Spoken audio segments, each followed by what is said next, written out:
2,500 కోట్ల రూపాయలు అంటే ఏడాదికి 25,000 కోట్లు అంటే చీఫ్ అండ్ బెస్ట్లో 1000 కోట్లు వేసుకుంటే రోజుకి ఇది నెలకి 1000 కోట్ల రూపాయలు 1,500 కోట్ల ఆదాయం వచ్చేస్తుంది అక్కడ ఒకటి వెళ్ళిపోతుంది లైక్ దాన్ని ఏమంటారు జీతాల వైపుకో దాంట్లో సగం వచ్చేస్తుంది. ఇప్పుడు ఇది ఆపేస్తే ఎట్లా అన్నటువంటిది ఒకటి ఉంది. రెండవది ఏంటంటే కొత్త బ్రాండ్లు జనం కోరుకుంటున్నారు, ఏది పాపులర్ బ్రాండ్లు అన్నట్టు.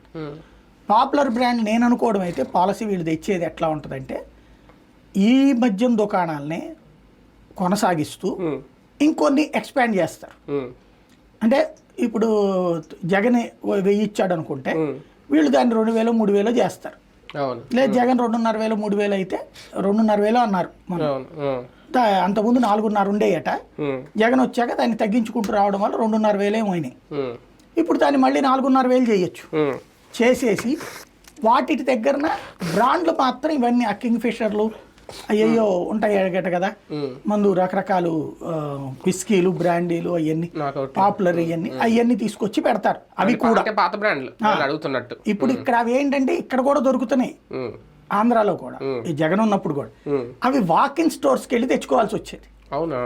వాకిన్ స్టోర్స్ అని చెప్పి పెట్టారు. వాటిట్లలో ఈ దొరికినాయి. ఇప్పుడు అవి ఈ మద్యం దుకాణాల్లో పెడతారు, లేదా అదే కొనసాగిస్తారేమో. అంటే చీఫ్ లిక్కర్ అంతా ఈ షాపుల్లో పెట్టి